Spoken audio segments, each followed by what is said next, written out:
What's up, y'all? I wanted to share with you guys a little analogy that I felt Yah shared with me, and I wanted to share with y'all.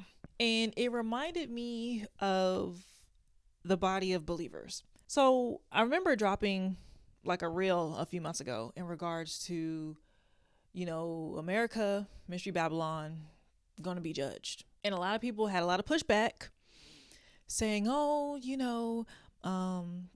America is not going to be judged and this, that, and the third. And I thought about this, how, how a lot of believers don't understand the word of Yah because they don't understand biblical prophecy or what biblical prophecy actually entails. I've noticed that many believers try to take matters into their own hands. And as somebody who's kind of like, hip to everything, like what's going on, the truth, I'm sitting back and watching, and I'm just like, why are y'all doing that? If the ship is sinking, why do you wish to stay on? So anywho, I'm gonna give y'all this analogy. Follow me, it's gonna make sense, I promise. And it's called a messenger, a boat, and biblical prophecy. So I'm gonna set the scene up. So imagine there's a group of people, right? And they get on a boat and they're sailing to new land, wherever that is. They sail into new land, right? So everybody on the boat enjoying their time, partying is lit, right? Uh-oh, the boat hits an iceberg and the boat is sinking in the middle of the ocean. So everybody's panicking and they go to the top deck. And there's a messenger there saying, everybody calm down. Let me get y'all hip to what's going on. The bottom of the boat, this is the messenger talking, the bottom of the boat is no longer there. The boat is sinking, and y'all have approximately 1 hour until this boat is at the bottom of the ocean. So I would highly encourage you to get your life vest, get a lifeboat, and get off while you have time. So everybody's looking around, right? And people split into 3 groups. Follow me. People split into 3 groups. So the first group says, you know what? We don't care what you have to say. We trying to get lit. We trying to party. And to be honest with you, not only do we not care, but we don't believe what you have to say about this boat sinking. In order for us to believe, we're going to have to be in the water.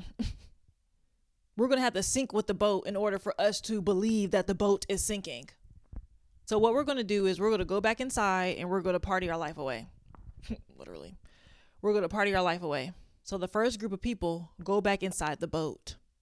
Now the third group of people hear the message and say, you know what? You said the bottom of the boat is no longer there. There's nothing that we can do to save this boat from sinking. So we're going to get our life vests, get our lifeboats, and we're going to take your advice and we're going to skedaddle. And the third group gets off the boat and they paddle away. So the first group, they go back in the boat and they continue to party. The third group get off the boat and paddle away. Now here's the second group. The second group hears the message, right? They say, oh, we believe you. We believe that this boat is sinking. However, we feel like we can help save the day. We feel like we can repair the bottom of the boat. And the messenger says, there is no repairing the boat. It is what it is. The boat is sinking. It's done. It's a done deal. This boat will be in the water, underwater, in an hour. There is no saving the boat. And the second group says, we hear what you're saying, but we still feel like we can take it upon ourselves to change the course of action, to change the boat from sinking. And the messenger goes, you know what, suit yourself. And the messenger disappears. And the second group of people Go to the bottom of the boat and try to repair the boat. Long story short, after an hour, the boat is at the bottom of the ocean. And the only group of people that were saved from the boat sinking was the third group of people that heard the message, didn't try to take it into their own hands to change the situation. They heard the message and they skedaddled. The first group of people and the second group of people went down with the boat and seen. Now, I want y'all to think about that for a second. I know it was all over the place, but I want y'all to think about that for a second. Because I feel like this describes many believers and maybe yourself. It describes us perfectly. Many of us perfectly. You notice how the first group of people, they didn't care. They wanted to party their life away. They didn't even believe, if we being honest. In order for them to believe that the boat was sinking, they needed to be like underwater to believe that the boat is sinking. They heard the message, they just didn't care. You notice how the third group, they heard the message and they heeded to the messenger. And they said, you know what, we're not even going to try to change the course of events right now. We're just going to get our life vests, get our lifeboats, and be gone. Now, the second group is what I want to talk about. The second group of people describes the majority of believers today. Why is this? Because the majority of believers don't understand biblical prophecy. And because they don't understand biblical prophecy, they think they can take matters into their own hands and change biblical prophecy. Let me tell y'all something about biblical prophecy. Biblical prophecy is going to come into fruition no matter if you pray or don't pray, do something or just twiddle your thumbs. It's going to come to pass. Period.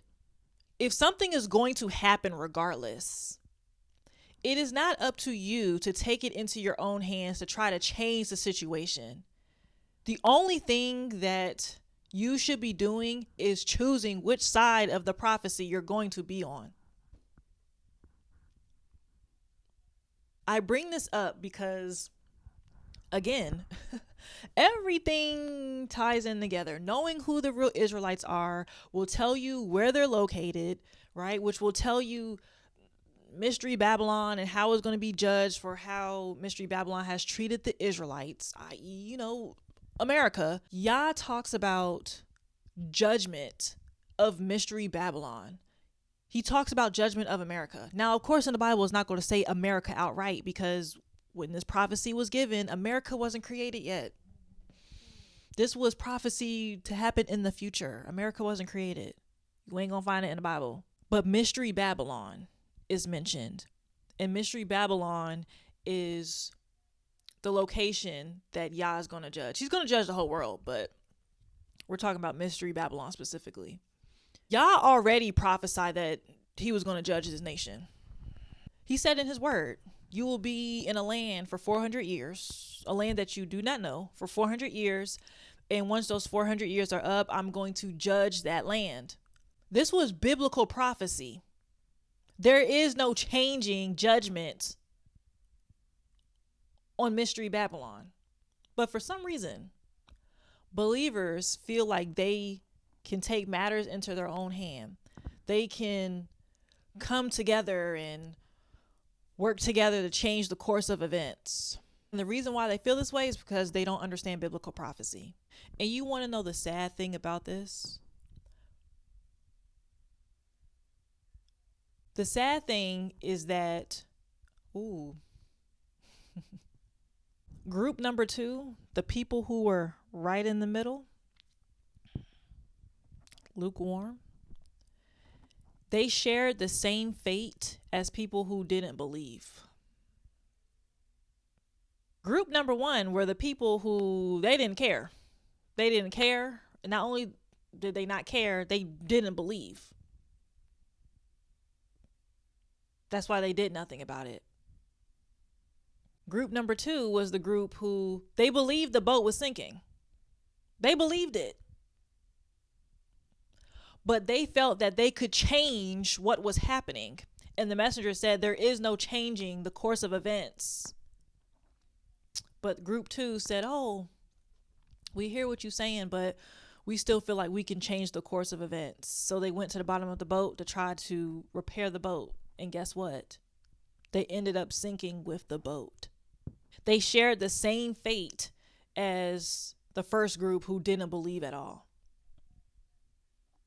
And the only people who were saved were people who heard the message and said, there's nothing that I can do to change the course of events.